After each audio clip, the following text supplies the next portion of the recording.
Hello, my name's David Runciman, and this is Past, Present, Future, the History of Ideas podcast. Today, we are returning to our series, Politics on Trial, with a trial that doesn't seem to be particularly political, but was hugely significant, socially, culturally, and politically. It marked a watershed. It's the trial that took place across 6 days, from October to November 1960, in the Old Bailey in London. Penguin Books were in the dock. They wanted to publish D.H. Lawrence's Lady Chatterley's Lover, a book that had been finished in 1928, privately printed abroad, but never published in the UK because it was thought to be depraved, corrupting, obscene. And in this trial, a jury had to decide if that was still true.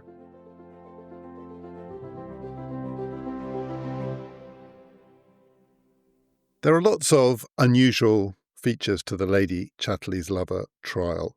It was the trial of a book. Technically, it wasn't, in the sense that in an obscenity trial, it is the publishers who are put on trial. The book doesn't sit in the dock.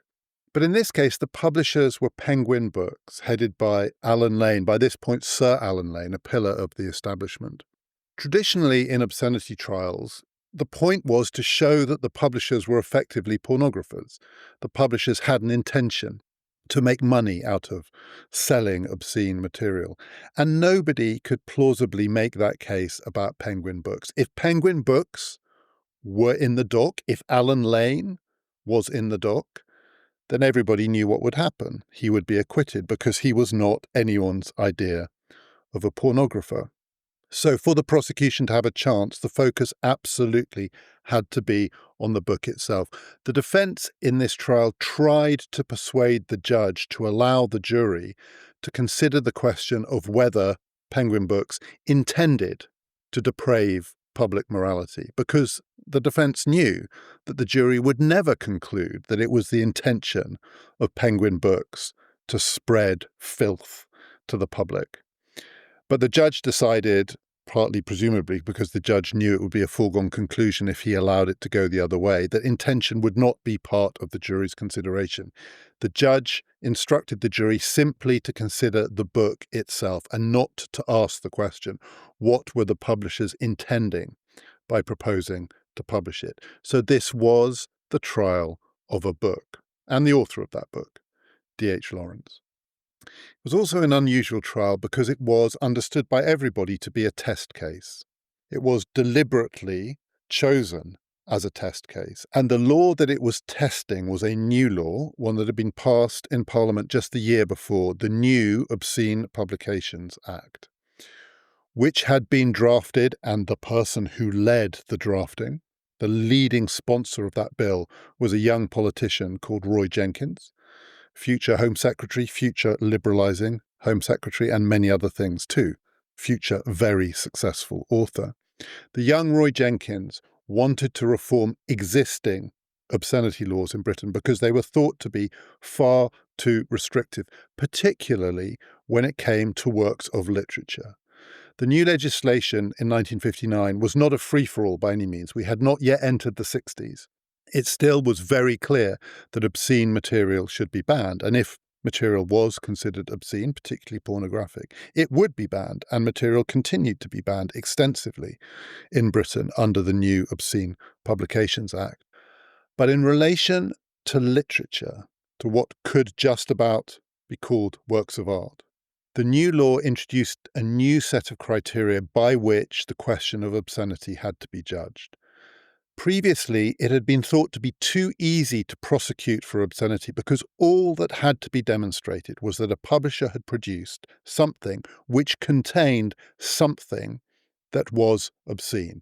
Nothing else was considered. If it was decided by judge or jury that any publication contained within it obscenity, that would be banned. That was grounds for banning the whole thing. The new law introduced 3 changes. First, a book had to be considered as a whole. So it wasn't enough simply to establish that within a longer piece of writing, there were obscene passages. A trial couldn't simply turn on the reading out of obscene passages, which is what would have happened previously. The book as a whole had to be considered obscene. Secondly, even if the book as a whole was considered obscene, there was still a defense possible on the grounds that the book was considered to perform some kind of public service, for it to be in the public's interest for the book to be published, because it could be, for instance, considered to be a work of art. And the third change that the new law introduced was that in cases like this one, it was now possible for the defense to call expert witnesses, that is, experts to testify as to the merits of the book. Both the question of whether the book as a whole is obscene, but also, even if considered obscene, whether the book had other merits that went beyond mere obscenity. That made this trial different from any that had come before, and it was known to be a test case in the sense that it would decide future interpretation of the Act. If Lady Chatterley's Lover was published, all books of that kind would be publishable. It would be almost impossible to seek a ban. So quite a lot hung on this case.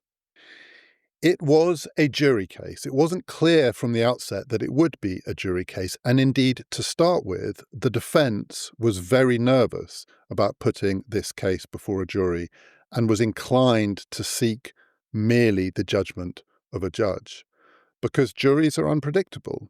And this would be asking a jury to look at this book and to decide its merits. And a lot of the trial turned on the question of how much it might be possible to shape or influence the jury's view of the book. And this is another thing that makes this a very unusual trial. Juries are meant to sit in judgment on people, not books or works of art. Juries sit in judgment and try to assess, is a witness telling the truth? Is the defendant's story plausible? What really happened? Trying to assess and weigh up what is presented in front of them and reaching a view on the merits of what they have been told.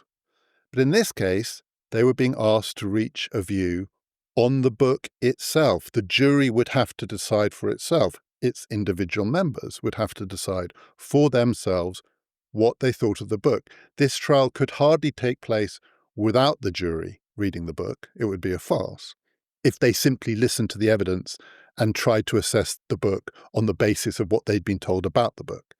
They clearly had to read it for themselves. But that meant it wasn't completely clear what role the evidence, or indeed the legal arguments, would play. Because in some ways the jury was being asked not to act as a jury of peers of the accused, but as a kind of focus group. Here were 12 ordinary people selected more or less at random, being given a book to read and being asked what they thought of it. And that judgment, what they thought of the book, did they find it obscene?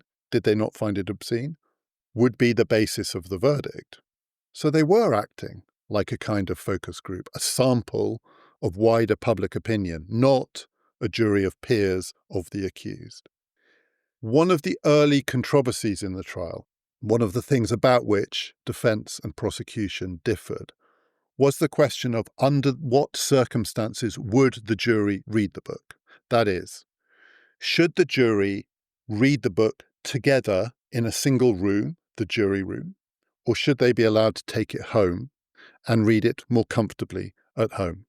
The defense wanted the jury, the individual jurors, to be allowed to read the book at home, partly presumably because they thought that would be a more relaxed experience and they might therefore get a more relaxed response to the book. The prosecution were very keen that the jury should not be allowed to take the book home, but should be forced to read it in the jury room under supervised conditions.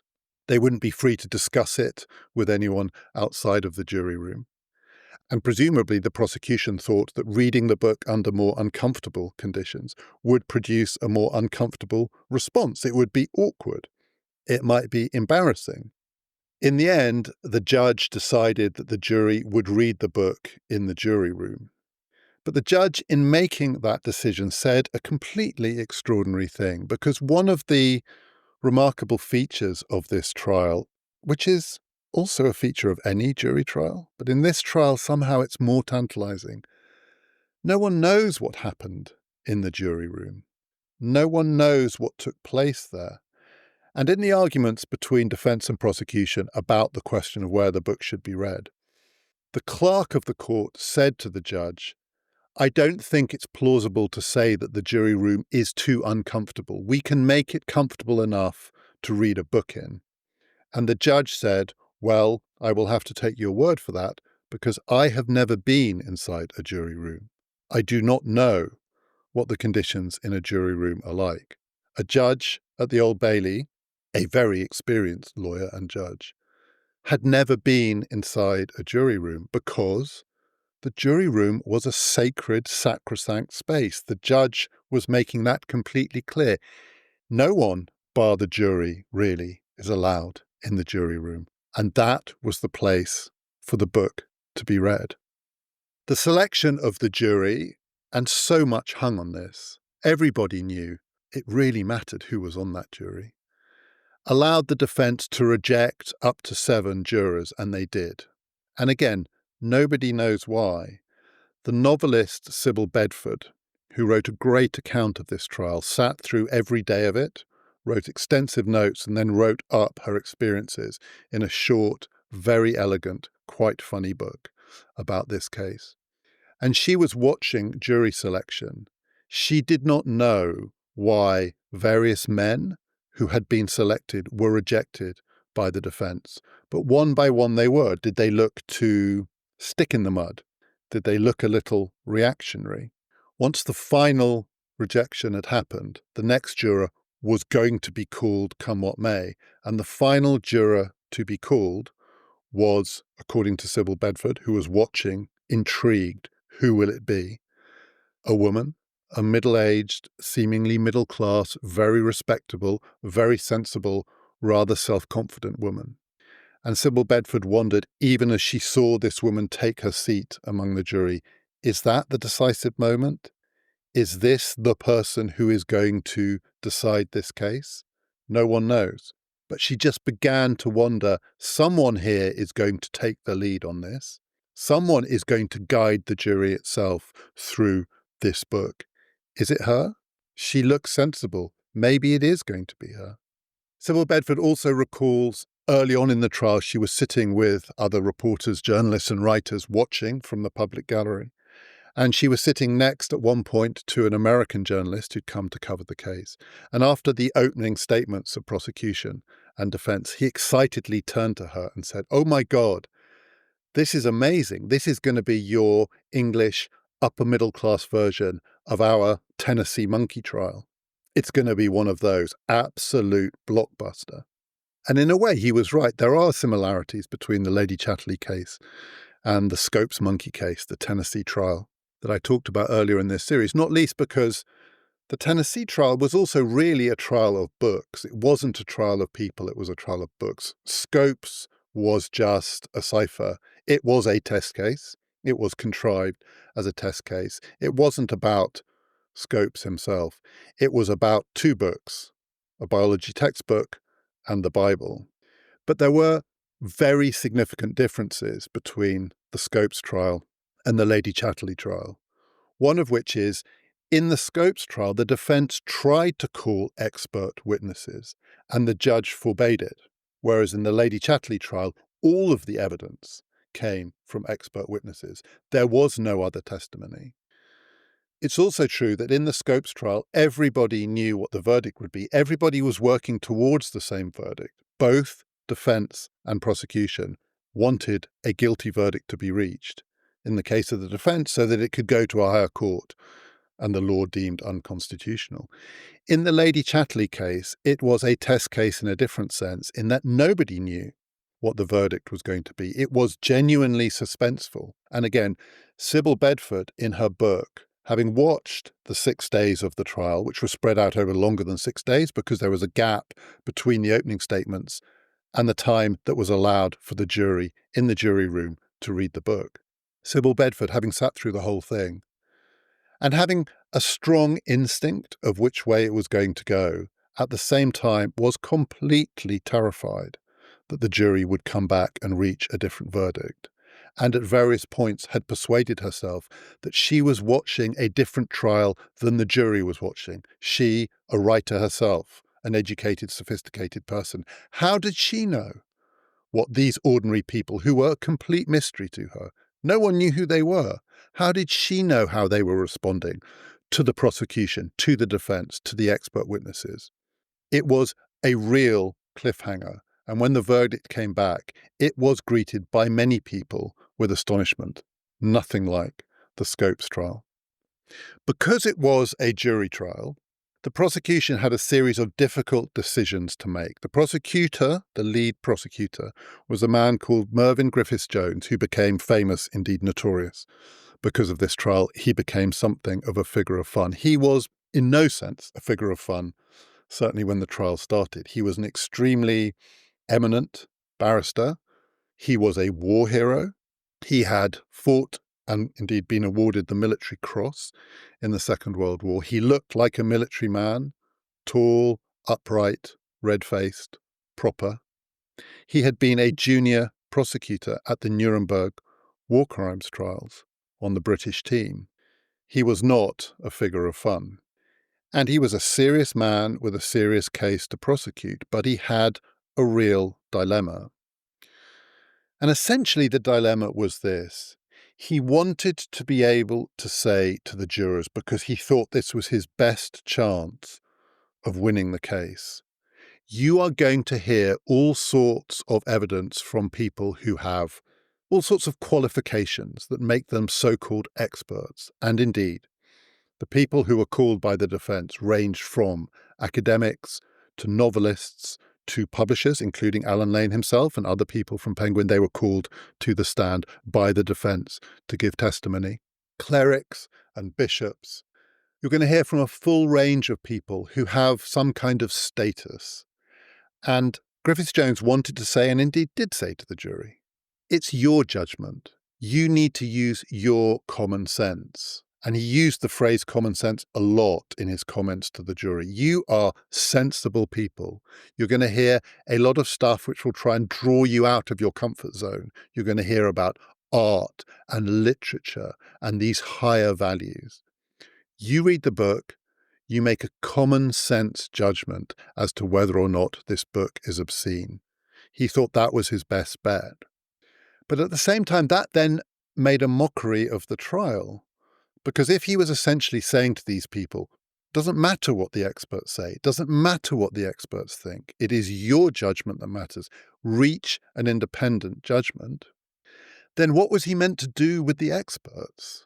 Why cross-examine them? Surely by cross-examining the experts, he suggested that there was some merit to their testimony. And what he wanted to be able to say to the jury is just ignore it.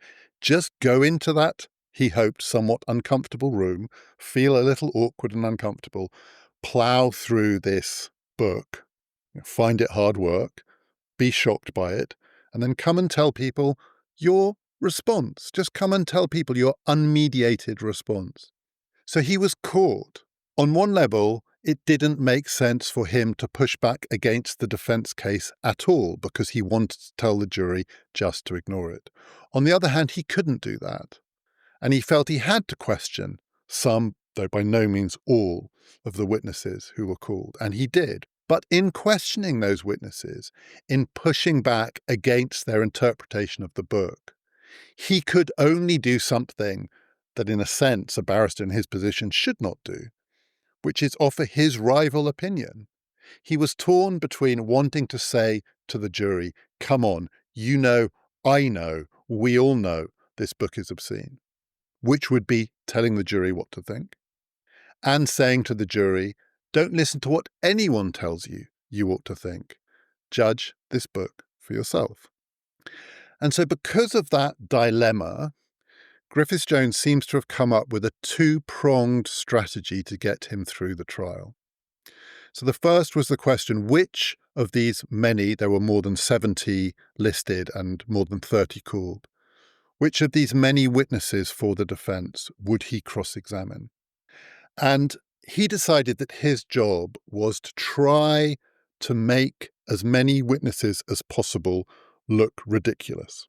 And there were some witnesses, experts, whom he decided it was not in his interests to question because they were somehow beyond being made to look ridiculous. E.M. Forster, the great novelist, was allowed to testify unchallenged by the prosecution.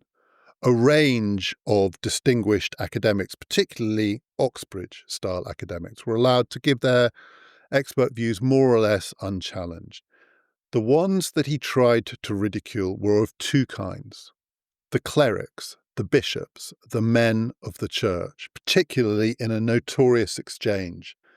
The Bishop of Woolwich, John Robinson, Griffiths-Jones, who with all of the witnesses that he questioned, adopted the strategy of just reading out some of the, for want of a better word, ruder parts of the book. And then asking, is this really art? Is this really what you want your children to read? Is this really what you want anybody to be able to read? And in the case of the Bishop of Woolwich, Griffiths-Jones read out one of these passages and then said to him, is this really what you think Christians should read? And the bishop said yes, and it produced a headline which was the most negative headline that the defence suffered during the trial. Bishop says Lady Chatterley is a book all Christians should read. And that, Griffiths-Jones hoped, was a sufficiently ridiculous point of view that the jury would see through the preposterousness of these kinds of witnesses. He also picked on the ones who weren't the Oxbridge ones, the ones from lesser universities, including, most famously, Richard Hoggart, who was a lecturer from Leicester University. I'm going to come back to his exchange with Hoggart, but it included the notorious line he said to Hoggart at one point, "This is the Old Bailey. We're not at Leicester University now." The words Leicester University dripping with contempt. He didn't try that on with the Oxbridge experts. Old Bailey, Oxford, Cambridge, Griffiths-Jones, all part of the same world. But Leicester University, one of the new universities, more easily mockable, and his strategy was to mock. The other strategy that he adopted was to focus on the obscene words in the book. Now, it's not possible to talk about this trial without using those words. So in what follows, you are going to hear a lot of what were called in the trial itself. All parties use this terminology, four-letter words. It was a big part of Griffiths-Jones's attempt to ridicule the book, to over and over again in the august setting of the Old Bailey, say these words as often as he could, over and over again. He risked, by repeating them, making them seem banal, but at the same time he hoped, by repeating them, to make the claims of all of those people who said this is art, this book has a higher purpose, this is great literature, Lawrence was a great writer. His argument against that was to keep saying the words. He began in his opening statement by listing the number of times the words were used. They were all four-letter words. He said, this book has the word fuck in it 30 times, the word cunt 14 times, and on he went. He listed all of them: cock, shit, piss, balls, arse, all of them, how many times they're used. And at every opportunity, he wanted to confront the people who were saying this book, A, isn't obscene, and B, even if anyone thought it was obscene, is clearly a work that should be published because it is a work of art. He wanted to confront them with this language. But it was a very risky strategy. It gave the defence one very obvious out, and this was used by the defence both in the opening and in the closing statements.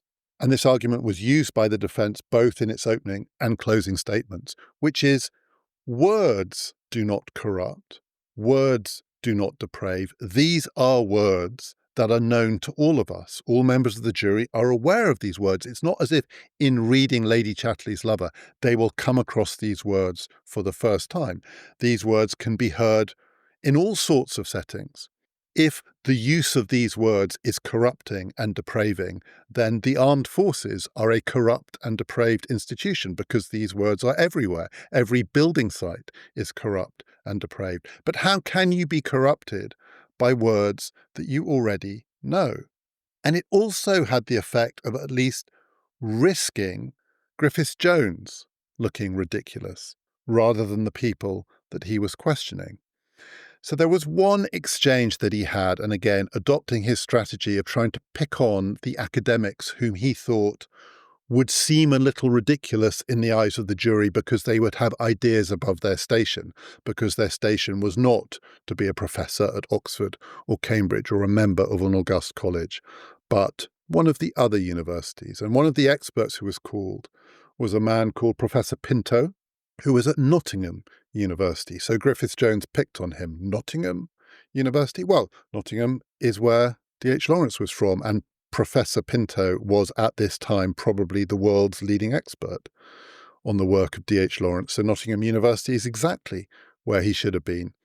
But Griffiths-Jones wanted to mock him, and he adopted his strategy of reading out passages from the book and then asking this uppity professor to tell us, really? This is art? And at one point he said to him, Professor, just let me make sure what your ideas of beauty are. And then he read another passage which contained many of those words. And Pinto responded when confronted with this passage with the phrase, an able piece of realism. And Griffiths-Jones' response was, and he was angry, cunt, cunt, cunt, cunt, fuck, fuck, fuck, fuck. And that was the end of the cross-examination. It's at least possible that the jury thought only one of those two men was ridiculous, and it wasn't Professor Pinto. The other risk of making this about the words is that the jury were going to read this book, and in reading this book, they would see that those words are not exactly the words that Lawrence uses to describe sex and various sexual acts. Those words in Lady Chatterley's Lover are only ever used by the characters themselves, particularly Lady Chatterley's lover, the gamekeeper, Mellors, Oliver Mellors, who, in that list of the number of times those words are used, he's not the only one who uses them. Sir Clifford Chatterley, Lady Chatterley's husband, occasionally uses them, and his friends certainly occasionally use them. But overwhelmingly, it is Mellors who is using these words. And he's using these words sometimes to describe various sexual acts.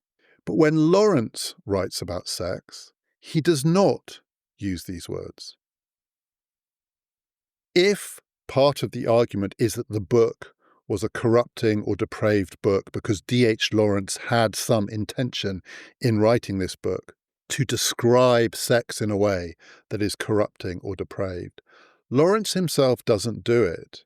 And sometimes he's extremely euphemistic. So those are the words that Mellors uses. But the words that Lawrence uses when he wants to describe sex between Lady Chatterley and Mellors are words like their loins, their bowels, her womb, weirdly and slightly creepily euphemistic words, but not the obscene words. And this question was most acute in relation to one particular passage of the book. And it is clear that Mervyn Griffiths-Jones, in prosecuting, genuinely did not know what to do with this passage. He really wanted to make something of it. And at the same time, he didn't know how because it didn't fit with his strategy, which is to pin the obscenity of the book on the obscene words. There is a description in Lady Chatterley's Lover by Lawrence of the last time that Mellors and Constance Chatterley have sex before she goes away near the end of the book to Venice. It's not their final encounter, but it is close to their final encounter. And Lawrence describes what happens between them in pretty euphemistic terms. And we hear it particularly from Constance Chatterley's perspective.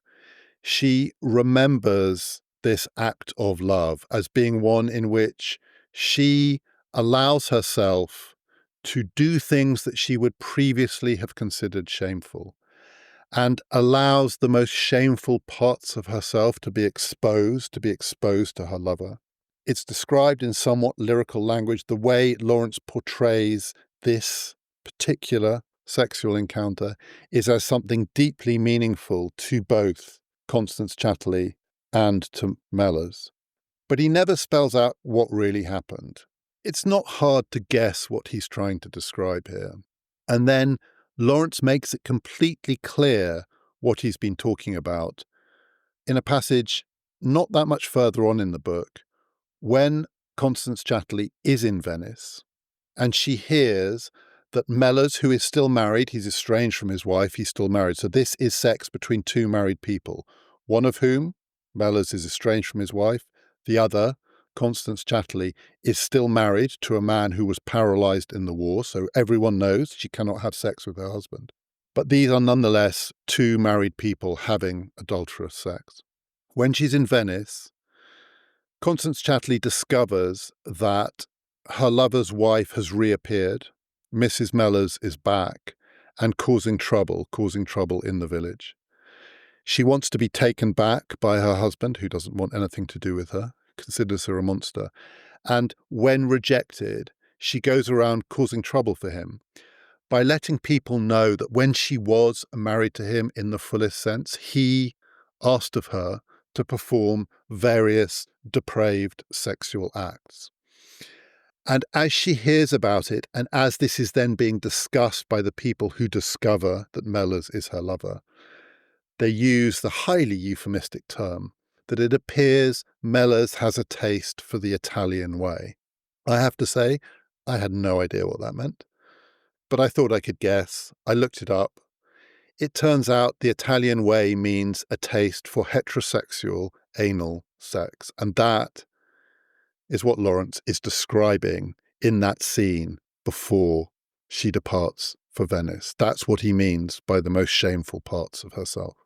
Now, this trial was happening in 1960. In 1960, that act was illegal. This was not yet the age of the reform of the legislation that forbade various sexual acts, including, of course, at this time, all homosexual sexual acts. Griffiths-Jones clearly wants to highlight this passage as potentially corrupting. It is a lyrical description of an illegal sexual act. Most of the other acts, including the ones that Mellors describes using all of those words, are not illegal. You might or might not think they are immoral because they're adulterous. They are not illegal. But this one at that time was. And it's probably in that sense, therefore, the closest thing to pornography. And in his summing up, but only in his summing up, not to any of the witnesses, did Griffiths-Jones read out this passage. He read it out to the jury at the very end of the trial. Was he too embarrassed to confront E.M. Forster or Rebecca West or Professor Pinto or the Bishop of Woolwich with this passage? I don't know. But he only came to it right at the end. And in almost his final remarks to the jury, he read this passage and said, you would have to go quite a long way down the Charing Cross Road, i.e.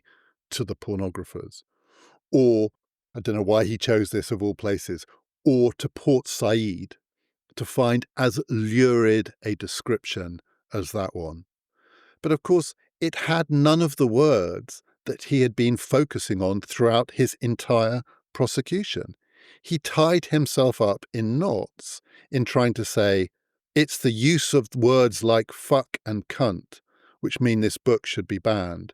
And actually, it's the passages that won't go anywhere near those words, which are the reason why this book should be banned. I think the jury, if nothing else, were they shocked? Were they amused? But they could be excused for being a little confused by the prosecution case. The American who said to Sybil Bedford, this is going to be like your upper middle class English version of our Tennessee monkey trial, was certainly right about one thing, which is this was, as everybody recognized, not just a trial about sex, but a trial about class. Lady Chatterley has an intense sexual relationship, not only with a man who is not her husband, not only with a man who is married to someone else, but with a gamekeeper, a servant of her husband. And in the book, a lot turns on the question of his being in her husband and, in a sense, also in her service. What does that mean? And for Griffiths-Jones, clearly part of what he wanted to ridicule in this book was simply that relationship, the vernacular that Lawrence has Mellors speaking in. At one point he says, "Is it really plausible that the wife of a baronet and a gamekeeper would talk to each other in these terms? Not because they might be about to have sex, but would the wife of a baronet let a gamekeeper talk to her and use the word fuck?" But class was everywhere in this case, including most notoriously in the most notorious thing that was said in this case, right at the very beginning in his opening remarks. This is the reason why he has gone down in history as a figure of ridicule. Griffiths-Jones, in speaking to the jury, said in his opening remarks, "Is it a book you would have lying around your own house? Is it a book that you would even wish your wife or your servants to read?" And it's that use of your servants that has gone down in history to be emblematic of just how out of touch this man was. In his upper middle class way, he might have been used to a world of servants. Sir Clifford and Lady Chatterley were used to a world of servants. But the jury? Did the members of the jury have servants? Would the phrase, "your servants," not strike them as absurd? I think less remarked on, but in a way almost more tone deaf in that remark, are the words, "your wife." It's as though Griffiths-Jones has also forgotten that 3 members of the jury are women who do not have a wife. Indeed, in one of the many, many ways in which the law has changed. They might now. There is no way back then a woman could take a wife. Would he have said, "would even wish your wife or your husband"? Of course he wouldn't, because that would make a mockery of his whole case. The implication here being that somehow only certain kinds of people are capable, should be allowed to read this book. Not your wife, not your servants. It was about hierarchy, status, and class. But it was never clearer than in his exchanges with those experts whom he thought were beneath him. And many people who attended the trial, including Sybil Bedford, who in her account says, if there was a moment where the trial turned, where people could see which way it was going, it was during the evidence of and then the cross-examination of a young academic called Richard Hoggart from Leicester University, whom Griffiths-Jones probably gave a harder time than any of the other witnesses. He tried to mock him, to ridicule him, to patronize him. This is the Old Bailey, not Leicester University. And Hoggart didn't just take it, he absorbed it and sent it back at his cross-examiner. In the end, the person who ended up being ridiculed, being patronized, was Griffiths-Jones himself, gently, sincerely, by Hoggart, who answered his questions. And the key moment in their exchange was when Hoggart, like many of the expert witnesses, wanted to argue that this is not an obscene or depraved or corrupting book. It is a book full of morality, higher values, that it is trying to describe relations between men and women in a way that elevates them, sanctifies them, purifies them. And one of the words that Hoggart used under cross-examination was that it was a puritanical book. And this was greeted with amused, disdainful bafflement by Griffiths-Jones, who said, "That is not how I understand the word puritanical. I have clearly been under a misapprehension all my life as to the meaning of the word puritanical." And he said to Hoggart, and this was his fatal mistake because he was trying to patronize him, "Can you enlighten me?"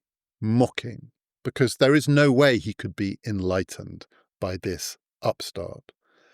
And Hoggart's response to being asked, "Can you enlighten me?" was an enthusiastic, sincere, "Yes, I would be delighted to enlighten you." And he proceeded to enlighten him, to give him a lecture as to the meaning, the true meaning of the word puritanical, that it did not mean simply banning stuff, that it had a connection to purity and morality. And he patronized Griffiths-Jones back gently, sincerely. He wasn't going out of his way to patronize him. But the young man from Leicester University made Griffiths-Jones look like an out-of-touch snob. And this was a jury trial. And Griffiths-Jones might have calculated correctly that the jury would not have taken kindly to grand people with titles and bishops, even Sir Alan Lane, the Regius Professor of this, the person from this grand Oxford college, coming and telling them how to interpret literature. I mean, if you just think of an equivalent jury trial today, the obvious strategy would be to make the jury feel like these experts were patronizing them. Griffiths-Jones wanted to do that. He wanted to tell the jury to think, to decide for themselves. But Hoggart was the one who connected with the jury by responding to being patronized by Griffiths-Jones with sincere attempts to enlighten him so that he could understand, not because Hoggart had the credentials, but because he had the enthusiasm, the knowledge, the passion, the belief in this book, that there is a right and a wrong way to read it.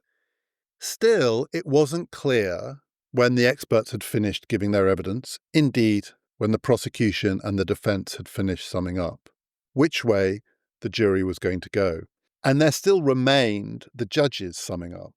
And in this trial, in some ways, the most shocking part of it is the judges summing up, because seen now, it does look deeply prejudicial.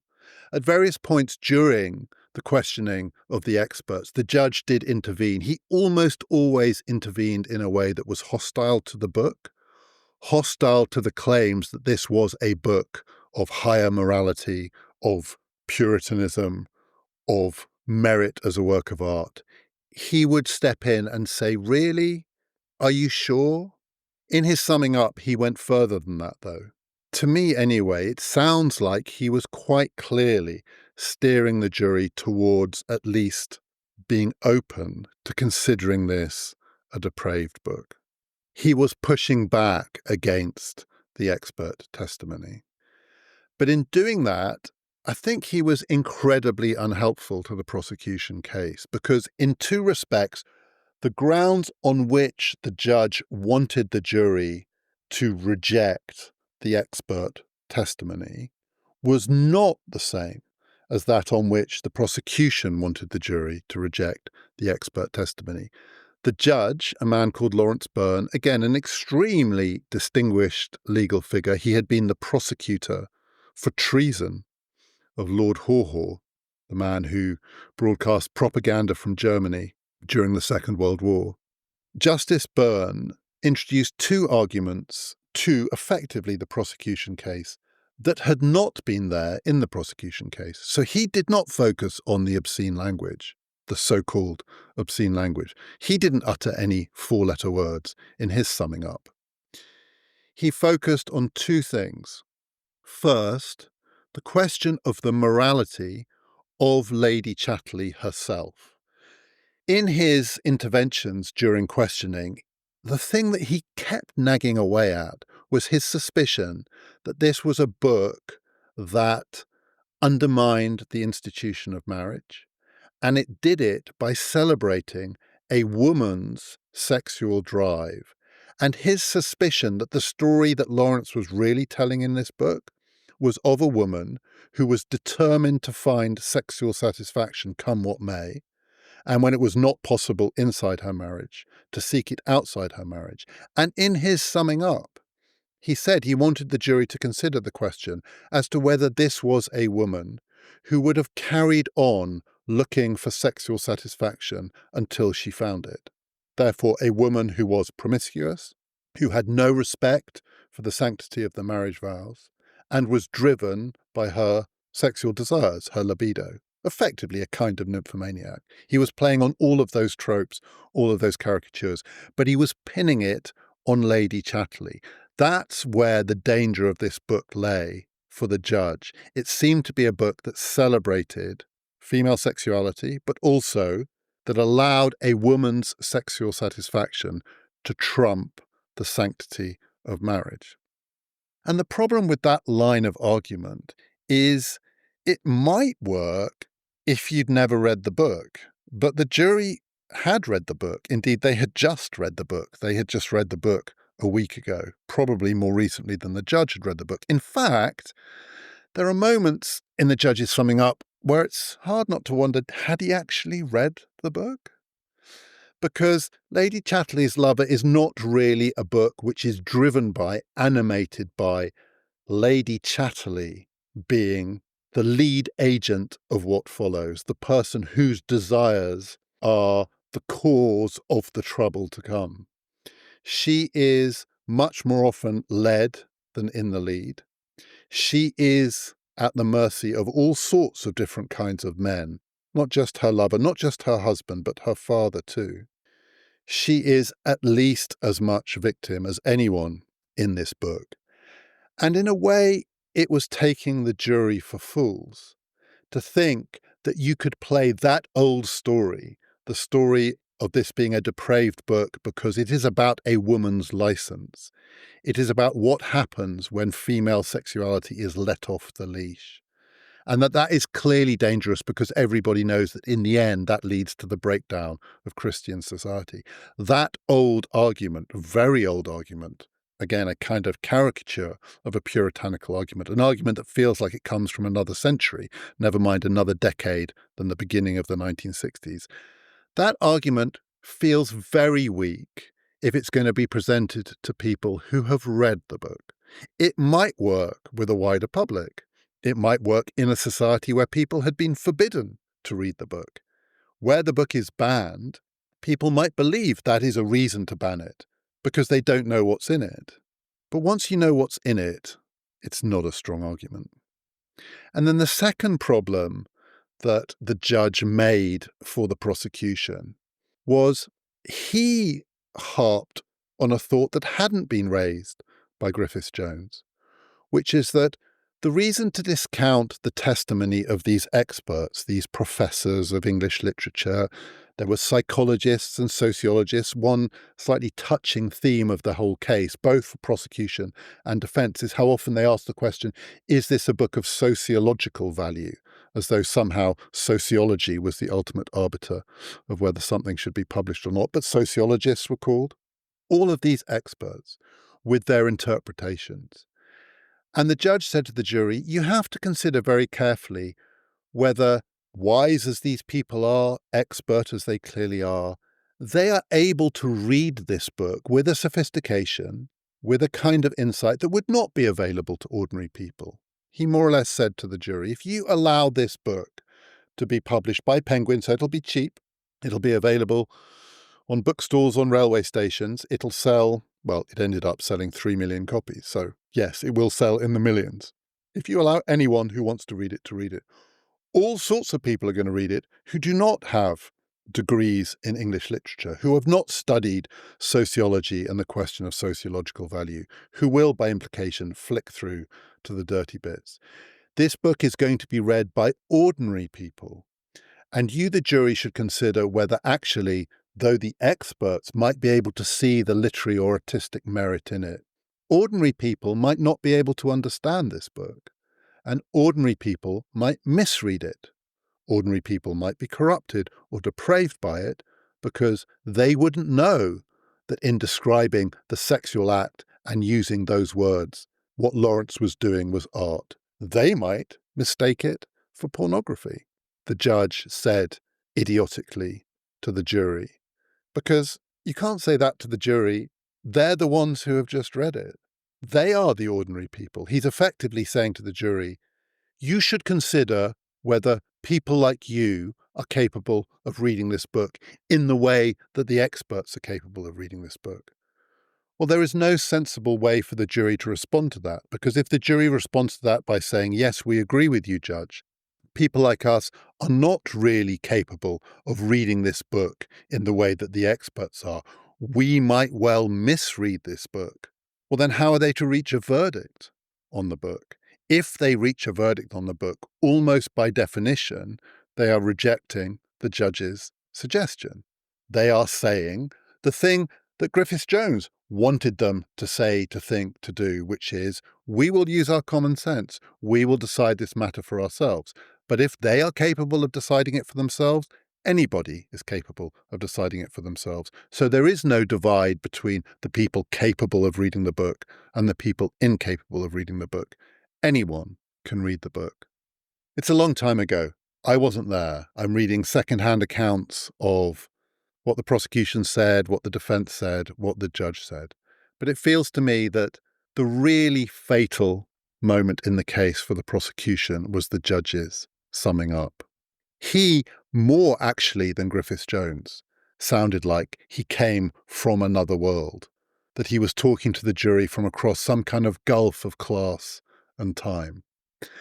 But we don't know. We just don't know. It would be so great to know what happened in the jury room, both what happened when they sat there and read the book. Did they talk about it? Who finished it first? One of the questions that was raised in the debate about whether they should be allowed to take it home was people have very different reading speeds. So what happens if someone reads it quite quickly and has finished and has to sit there while the others are reading it? Will they feel awkward?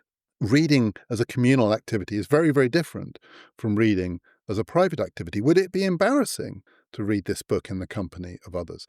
We just don't know what happened as they sat there and read. Sybil Bedford, in her account, says one of the striking things about the jury, and she was watching them closely and looking for it, is none of them ever looked particularly uncomfortable, as Griffiths-Jones was effing and jeffing in their faces. Not the women, not the men. None of them looked particularly shockable. And it may be that actually, when they read the book together, what they did was laugh at the ridiculousness of the situation they'd been put in. And then we don't know what happened in the 3 hours it took them to reach their verdict being not guilty. Penguin Press was not guilty of having breached the Obscene Publications Act, and therefore Lady Chatterley's Lover could be freely put on sale, and it would sell millions. In those 3 hours, did that final juror, the sensible, middle-aged, middle-class woman, take the lead? Did someone else take the lead? Was there embarrassment in the men and the women talking together? Did they use the words themselves or not when they were thinking about the arguments that had been put to them? Did they avoid Griffiths-Jones's language, or did they embrace it? We just don't know. But when I was trying to imagine what it was like, and I've never done jury service, but this isn't typical jury service. There was something very, very unusual about this trial. And I found myself thinking it's not so much that they were being forced into the position of being a focus group, not least because a focus group is always being led by someone. That is, there are people who are the conveners who extract opinion from a focus group. And the thing about a jury is free to do its own thing. The thing that it was probably most like was a book club. 12 people, slightly awkward book club because they are reading the book at the same time before they discuss it in the same room. So quite an austere book club. But still, this was book club. And the thing about book clubs is people often hate the book. They're often furious with the person who chose the book and forced them to read it. And I bet there were 1 or 2 jurors who really resented having to read this book, not because it was obscene, because I'm sure some of them found it boring. It is quite heavy going in places. Some people find the book boring. Some people wish they hadn't been asked to read it. Some people say, well, those 10, 12, 15, 20 hours of my life, I'm never going to get back. People disagree about the book. Some love it. Some hate it. They end up not talking about the book, but talking about other things. Maybe in those 3 hours, within 2 minutes, they decided their verdict, and then they thought they had to fill the time. So they just chatted. That would be like a book club too. All sorts of things happen in book clubs. People get angry. People get really angry with the book. People get really angry with the author. But I think the thing that pretty much never happens in a book club is that having read the book, the people who have read the book, whatever they think of the book, decide what should really happen is the book should be banned. That was an episode about the trial of the book. It wasn't really about the book itself. Like the jury in the Lady Chatterley case, I'd never read the book until very recently. But I have read it now, and it's much more interesting than I realised, and it is definitely not all about sex. So there is a bonus episode out tomorrow to accompany this series on PPF Plus if you'd like to subscribe.